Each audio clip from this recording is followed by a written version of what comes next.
नमस्कार मित्रों। आज जो टॉपिक लेकर मैं आपके सामने आई हूँ वो है ज्योतिष और कर्म सिद्धांत। ज्योतिष में कर्म सिद्धांत का बहुत बहुत बहुत ज्यादा महत्व है। गीता का एक श्लोक है, न ही कश्चित क्षणम अपि जातु तिष्ठ्यत अकर्म कर्तुम्। इसका अर्थ है कि कोई भी मनुष्य किसी भी पल बिना कर्म के नहीं रह सकता। वो सो भी रहा है तो सोने में भी एक कर्म है, खाली भी बैठा है तो बैठना एक कर्म है। तो प्रकृति के गुणों के वश में होकर सभी कोई ना कोई कर्म कर रहे हैं। किसी ना किसी तरह से हर व्यक्ति, हर मनुष्य कोई ना कोई कर्म में लगा ही हुआ है। और ज्योतिष शास्त्र का तो मूलभूत सिद्धांत ही है कि मनुष्य कर्म करने के लिए ही उत्पन्न हुआ है और अपने कारणों के अनुरूप वो जन्म जन्मांतरों में उन्हीं कर्मों का फल भोगता हुआ अंत में मोक्ष को प्राप्त होता है। अंत में वो क्या होता है, मोक्ष को प्राप्त होता है जब उसके कर्मों का हिसाब किताब खत्म होता है। कर्म करना मानव की प्रकृति है। लेकिन श्रीमद् भगवत गीता में एक और बात कही गई है। उन्होंने कहा है, भगवान श्री कृष्ण अर्जुन को समझा रहे हैं कि कर्मण्येवाधिकारस्ते मा फलेषु कदाचन। इसका क्या मीनिंग हुआ कि तुम कर्म तो करो लेकिन फल की इच्छा ना करो। कर्मण्येवाधिकारस्ते मा फलेषु कदाचन मा कर्म फल हेतुर्भु मा ते संगतो अस्त्व कर्मणि। कि कर्म करना तुम्हारे हाथ में है, उसके फल तुम्हारे हाथ में बिल्कुल भी नहीं है।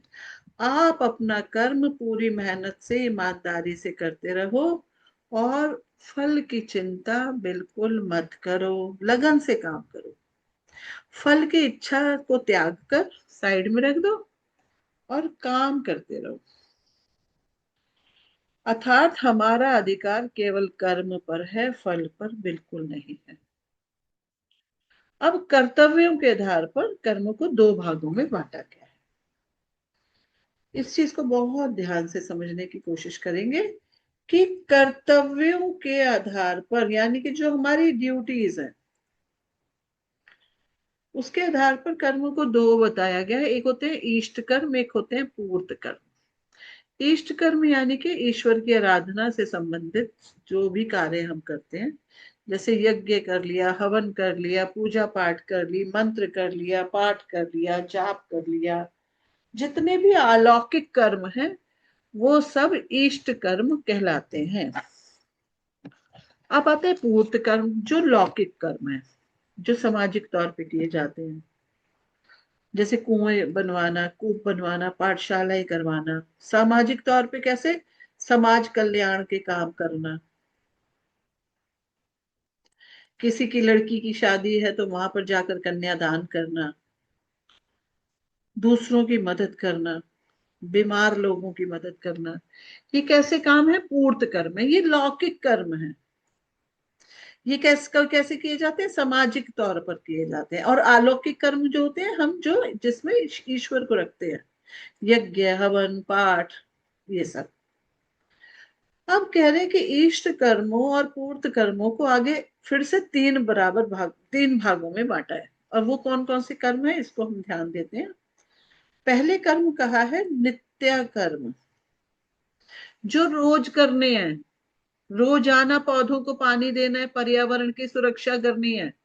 रोजाना शरीर को साफ करना है, नहाना है, मल त्याग करना है, समाज सफाई करनी है, आसपास की सफाई रखनी है, मन को साफ रखना है।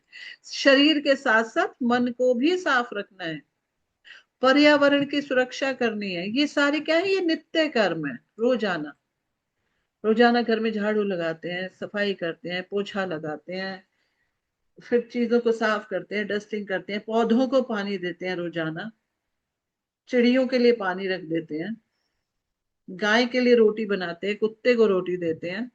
वो रोज के कर्म है हमारे। इससे क्या होता है, हमारा शरीर, मन और प्राण सबकी शुद्धि होती है। शुचिता और शुद्धि, पौधों को पानी देना, ये सब नित्य कर्म है। फिर आते हैं नैमित्तिक कर्म। नैमित्तिक कर्म किसी विशेष निमित्त प्रयोजन से किए जाते हैं, जिसमें षोडश संस्कार आते हैं। गर्भाधान से लेकर मृत्यु पर्यंत कई ऐसे संस्कार होते हैं जो, जैसे बच्चा थोड़ा सा ही बड़ा हुआ, 5-6 महीने का हुआ, तो उसको अन्नप्राशन किया जाता है, पहली बार अन्न खिलाया जा रहा है, तो अन्नप्राशन संस्कार। फिर वो थोड़ा पढ़ने जाने लगेगा तो उसका अक्षर आरंभ संस्कार किया जाता है, जनेऊ संस्कार किया जाता है, अनेक संस्कार है। कह रहे हैं कि जन गर्भाधान से लेकर मृत्यु पर्यंत कई ऐसे संस्कार होते हैं जो हम लोग करते हैं। जात कर्म संस्कार, ऐसे ये सब क्या होते हैं संस्कार, ये नैमित्तिक कर्म है। फिर आते हैं काम्य कर्म। वैसे कर्म जो किसी लौकिक या परालौकिक कामना से किए जाते हैं उन्हें काम्य कर्म कहते हैं। जैसे कोई बहुत बीमार है तो किसी ने बोल दिया कि आप भगवान शिव का रुद्राभिषेक करो, आप व्रत रखो। व्रत में क्या करो, जैसे कहते हैं ना, संतोषी माता के व्रत बहुत प्रचलित थे। अब आजकल एक देवी के और व्रत होते हैं, फ्राइडे को किए जाते हैं। ठीक है, 16 सोमवार के व्रत कर लीजिए। कोई परेशानी है, आप शनिवार के व्रत कीजिए, मंगलवार के व्रत कीजिए। तो ये जो चीजें हैं, ये कर्म क्या है, ये काम्य कर्म है। किसी कामना से किए गए कर्म काम्य कर्म होते हैं। नौकरी नहीं मिल रही, अच्छा चलो आप थोड़े से ये वाला काम करो, ये वाले पाठ करो, ये मंत्र का जाप करो। तो अर्थ लाभ के लिए किए गए, नौकरी के लिए किए गए लौकिक रूप से, ये सब क्या है, काम्य कर्म है, किसी कोई ना कोई इच्छा जुड़ी हुई है। ठीक है, तो कह रहे हैं कि क्या है ये, इष्ट कर्म और पूर्त कर्मों को आगे और थोड़ा सा विस्तार दे दिया और कहा 3 तरह से किए जाते हैं ये, नित्य कर्म, नैमित्तिक कर्म, काम्य कर्म। अगर थोड़ा सा और गहराई से सोचें तो कह रहे हैं, थोड़ी और गहराई से देखने पर कर्मों के 2 अन्य भेद और स्पष्ट होते हैं। वे हैं निषिद्ध कर्म और प्रायश्चित कर्म। निषिद्ध कर्म जो वर्जित है, शास्त्र उनकी आज्ञा नहीं देते, बिल्कुल बिल्कुल मना है, उससे क्या होगा, समाज में अच्छा नहीं रहेगा। ठीक है, मना होते हैं ये। जैसे स्त्री पर या किसी वृद्ध पर हाथ उठाना, क्योंकि वो अपनी रक्षा नहीं कर सकते। जानवरों को मारना, है ना, जो अपनी रक्षा नहीं कर सकते। सगोत्रीय विवाह भी इसमें आता है, ये निषिद्ध है। इससे क्या होगा, आने वाली संतानों में आनुवंशिक दोष हो जाएंगे। ऐसे कर्म जो पतन की ओर ले जाएं, ऐसे कर्मों को मना किया जाता है। मल्टीपल मैरिज, अब मल्टीपल मैरिज किसी कारणवश कर रहे हैं तब तो ठीक है, लेकिन जस्ट करना है इसलिए, ऐसे नहीं। किसी कारणवश ऐसे हो सकता है, किसी की पत्नी की मृत्यु हो गई है ना, तब आपने विवाह कर लिया। अच्छा, ये काम होते हैं निषिद्ध कर्म। अब आते हैं प्रायश्चित कर्म भी होते हैं। प्रायश्चित कर्म, जैसे आपको लगा कि मेरे से कोई गलती हो गई है, अनजाने में गलती हो गई, अपराध बोध आपके मन में पैदा हो रहा है, ग्लानि हो रही है, तो आप प्रायश्चित करते हैं। प्रायश्चित कर्म, बुरे कर्म के पछतावे स्वरूप किए गए कर्म ही प्रायश्चित कर्म हुए। अब सबसे महत्वपूर्ण बात आती है कि ज्योतिष में ये कहा गया है, कर्म की प्रवृत्ति के आधार पर। अभी जो हमने ऊपर पढ़ा था वो कैसा था, कर्तव्यों के आधार पर, ड्यूटीज के अकॉर्डिंग। अब हम पढ़ेंगे उनके नेचर के अकॉर्डिंग, प्रवृत्ति। कहते हैं पहला कर्म है संचित कर्म, दूसरे कर्म है प्रारब्ध कर्म, फिर है क्रियामान कर्म और आगामी कर्म। संचित कर्मों को 5th हाउस से देखा जाता है, कुंडली के 5th हाउस से। क्रियामान कर्मों को कहाँ से देखते हैं? 10th हाउस से। और जो हमारा भाग्य है वही प्रारब्ध है। ठीक है, ऐसे कर्मों को नवम भाव से देखा जाता है। अब आगामी कर्म आते हैं, जो अगले जन्मों में हमें भुगतने होंगे। जन्म जन्मांतरों से हम कुछ ना कुछ कर्म किए चले आ रहे हैं, उनमें कुछ शुभ होंगे, कुछ अशुभ कर्म किए होंगे। अब ये बताया जाता है हमें कर्म थ्योरी में कि आपने अच्छे कर्म किए, माना आपने 300 अच्छे कर्म किए, और माना आपने 100 अशुभ कर्म भी किए, तो 300 अच्छे कर्मों का तो आपको फल अच्छा मिलेगा ही मिलेगा, साथ में 100 का अलग मिलेगा। ये मत सोचिएगा कि ये कैंसिलेशन हो जाएगा और 200 अच्छे कर्म बचेंगे, नो। 300 अच्छे कर्म हैं तो 100 बुरे भी हैं। ठीक है। तो कुंडली के पंचम भाव से जन्म जन्मांतर में किए गए कर्म फल भोगने के लिए, अब ये हमें इस जन्म में आए हैं, हम इसीलिए आए हैं क्योंकि हमारे जो संचित कर्म ज्यादा हो गए। संचित कर्म थे 300 अच्छे थे, 100। अब ये तो जस्ट एक आइडिया दे रही हूं, मैं समझाने के लिए बताया ना। 300 100 ऐसा नहीं होता कि सबके 300 100 होंगे। कितने कर्म करते हैं हम, बहुत बहुत कर्म करते हैं।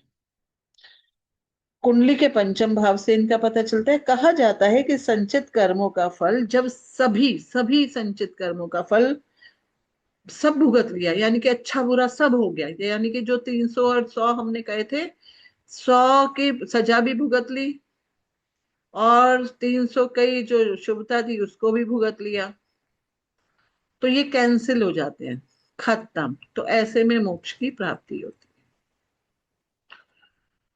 ठीक है, ऐसे में मोक्ष की प्राप्ति होती है। अब आती है प्रारब्ध कर्म। प्रारब्ध कर्म जिसे हम नवम भाव से देखते हैं, हमें इसी जन्म में भुगतने हैं, इसी जन्म में, इसी जन्म में हम। क्रियामान कर्म जो हम अभी वर्तमान में किए जाने वाले कर्म, नौकरी करते हैं हम अपने घर में बहुत सारे काम करते हैं, हम बाहर, घर से बाहर बहुत सारे काम करते हैं। ठीक है।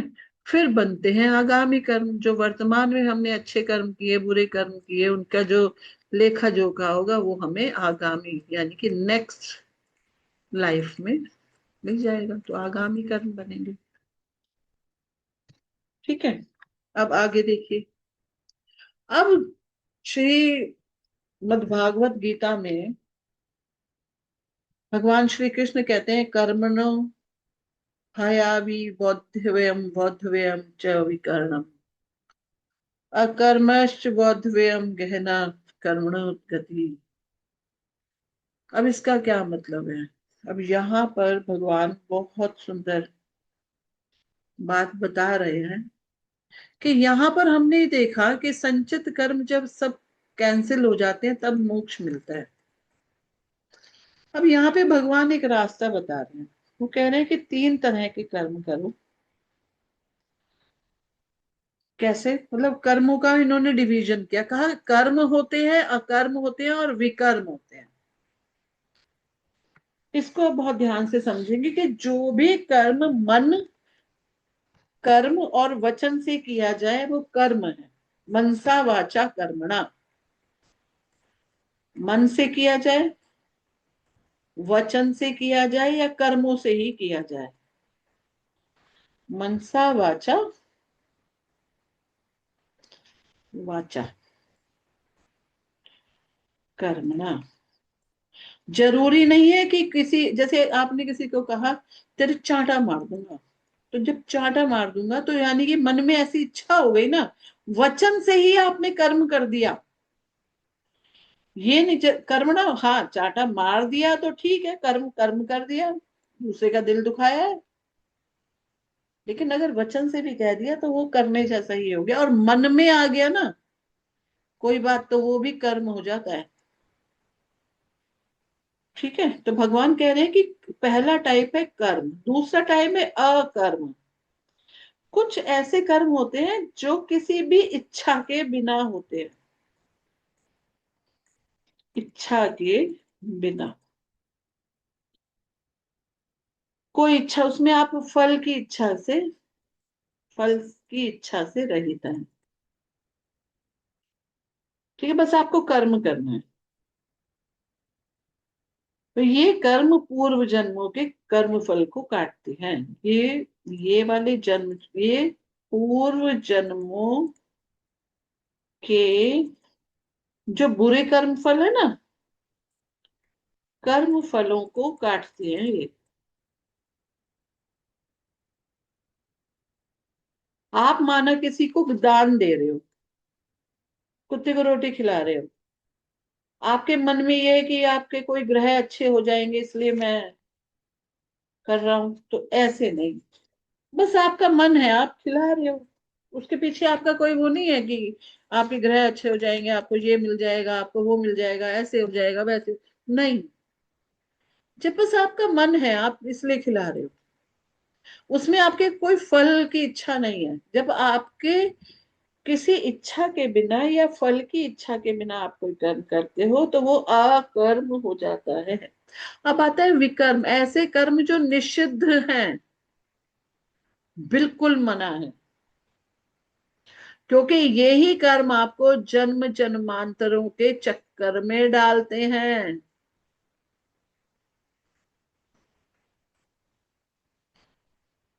जन्म जन्मांतरों के चक्कर लगते रहते हैं। जैसे आपको ये इच्छा है कि आपका बहुत बड़ा घर हो, इच्छा ही पैदा हो गई। अब चाहे आप उसके लिए दूसरे को धोखे दे रहे हो, धोखा देना, दूसरे के माल पे कब्जा करके बैठ जाना, ठीक है ना, ये निषिद्ध है। ये कर्म आपको जन्म जन्मांतरों के चक्कर में डाल देते हैं।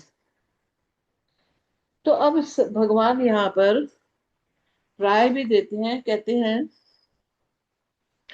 कर्मण्य कर्म यह पश्येद कर्मणि च कर्म यह स बुद्धिमान मनुष्येषु स युक्त कृत सन कर्म कृत। अर्थात सच्चा ज्ञानी व्यक्ति कर्म में अकर्म और अकर्म में कर्म देखता है। ठीक है, तो यहाँ पर ये बताया जा रहा है कि अकर्म करो, फल की इच्छा के बिना काम करते रहो। ये मत सोचो कि इसका क्या फल होगा, इससे क्या मिलेगा, मैं इसकी मदद करूंगा तो मुझे कुछ मिल जाएगा, आशीर्वाद मिल जाएगा। हो सकता है ना मिले, पर आपने कर दिया वो काम। ठीक है ना। तो सच्चा ज्ञानी व्यक्ति कर्म में अकर्म देखता है और अकर्म में कर्म को देखता है। ठीक है, तो ज्ञानी बनना है। अब कहते हैं कर्म फल के आधार पर तीन तरह के और कर्म कहे गए हैं। तो जो हमने पहले ऊपर पढ़े हैं, देखिए कर्मों के प्रकार में सबसे पहले हमने कौन सा प्रकार पढ़ा, कर्तव्यों के आधार पर, फिर उनके नेचर के आधार पर, प्रवृत्ति के आधार पर। ठीक है, फिर अब पढ़ेंगे कर्म फल के आधार पर। अभी तो कह रहे हो कि कर्म में फल नहीं देखना, फिर कैसे? पर कभी तो देखा होगा ना, कभी तो सोचा होगा ना कि ये काम करूंगा तो ये फल मिलेगा, है ना, कि ये वाला एग्जाम दूंगा तो मैं डॉक्टर बन जाऊंगा। ये तो किए होंगे ना काम। ठीक है, तो इसमें पहले आता है ऐसे कर्म जिनका नाम है दृढ़। दृढ़ मतलब पक्के, इनके फलों को बदला नहीं जा सकता, फलों को बदला नहीं जा सकता, क्योंकि ये पूरी तरह भाग्य पर आधारित है। ये प्रारब्ध है आपका, प्रारब्ध के अधीन है। आप विवाह योग्य हो गए, आपके माता पिता आपके लिए वर या वधू का तलाश कर रहे हैं। ठीक है, बहुत सारी लड़कियां या लड़के देखे और उनमें से एक सेलेक्ट कर लिया, और आने वाले जीवन में आपके उनसे विचार नहीं मिल रहे। तो ये ऐसे फल थे जिनको आप बदल नहीं सकते थे। आपका विवाह हुआ ही उन कर्मों को, वो दृढ़ कर्म है आपके, जिनके फलों को बदला नहीं जा सकता। अब आते हैं अदृढ़ कर्म। ऐसे कर्म जिनके फल प्रायश्चित या नैमित्तिक कर्मों के माध्यम से बदले जा सकते हैं। आपसे कोई गलती हो गई, आपने प्रायश्चित किया, माफी मांगी भगवान से या उसी व्यक्ति से माफी मांगी, ठीक है, और आपने उस कर्मों का अदृढ़ है वो। इसमें नैमित्तिक कर्म आते हैं। नैमित्तिक कर्म से भी उनको ठीक किया जा सकता है। ठीक है, तो नैमित्तिक कर्म कौन से थे, पीछे हमने पढ़ा था यहाँ, ऐसे कर्म जो विशेष प्रयोजन के कारण होते हैं। तो जब आप कोई विशेष प्रयोजन करें तो वो आपका कर्म अदृढ़ हो जाएगा। ये अदृढ़ कर्म ऐसे फल हैं जिनको प्रायश्चित से के माध्यम से बदला जा सकता है। अब तीसरा टाइप का है कि ऐसे दृढ़, जिनका नाम है दृढ़ कर्म। अब ऐसे कर्म जिनके फल बदलने की संभावना हो, इस बात पर संशय है, और हो भी सकता है हो जाए, और ना हो, तो एक संशय की स्थिति बनी रहती है। संशय है, ठीक है। जैसे कोई मरणासन व्यक्ति है, एज ज्यादा हो गई है, दशा भी ऐसी चल रही है मारक की, ठीक है, तो मरणासन रोग भी हुआ है उसको। तो आपने उसको बोल दिया कि महामृत्युंजय मंत्र का जाप करो, मृत्युंजय मंत्र का जाप करो, महामृत्युंजय या फिर मृत्युंजय मंत्र का। अब वो मृत्युंजय मंत्र मरणासन रोगी को रोग से मुक्त करेगा या फिर मृत्यु को टाल देगा, क्या होगा? कुछ ऐसी चीजें होती हैं जिनको ईश्वर पे छोड़ दिया जाता है, वो संशय है उन पे नहीं, भगवान पे नहीं, उनके कर्म फल पर संशय है कि हम कर भी रहे हैं कोई पाठ पूजा, लेकिन क्या उसका इफेक्ट आएगा इन पे। तो ये भी बहुत महत्वपूर्ण है, दृढ़ कर्म, अदृढ़ कर्म और दृढ़ कर्म, बहुत इंपॉर्टेंट है। तो अब बात यहाँ पे आती है ज्योतिष में, पुनर्जन्म और ज्योतिष का सीधा संबंध है। ज्योतिष पुनर्जन्म के सिद्धांत को बिल्कुल स्पष्ट रूप से मानता है। इस जन्म में आपने अच्छे कर्म नहीं किए तो आगामी आपके कर्म आगामी बन जाएंगे, प्रारब्ध फिर चेंज हो जाएगी, आपको फिर भुगतना पड़ेगा। अब साथ ही ये बात भी बताई जाती है, कुंडली में अगर चंद्रमा स्वस्थ है और गुरु पापहीन है और भी कुछ सुंदर योग बन रहे हैं, तो मनुष्य जन्म जन्मांतरों के बंधनों से मुक्त हो जाता है। ठीक है, तो आप भी अपने चंद्रमा को और गुरु को स्ट्रॉन्ग कीजिए, और अपने कुंडली के को स्ट्रॉन्ग बनाइए। इस जन्म में हो सकता है कुंडली में कुछ दोष हो, लेकिन अगले जन्मों के लिए उनको स्ट्रॉन्ग बनाइए। इस जन्म में कॉन्शियस होकर कर्म करो, सोच समझ कर। ये अपने कर्मों को अकर्मों में कन्वर्ट करो, इच्छा के बिना कर्म करो, सारे अपने कर्मों को ईश्वर पे सौंप दो। ठीक है, ये क्वेश्चन आता है एक्चुअली एग्जाम में, बहुत सारे जो ज्योतिष के एग्जाम देते हैं बच्चे, उनके उसमें ये क्वेश्चन आता है कि ज्योतिष और कर्म सिद्धांत। तो आपके लिए ये काफी बेनिफिशियल लेक्चर है, आप इसको बार बार देखिए, समझिए। Thank you.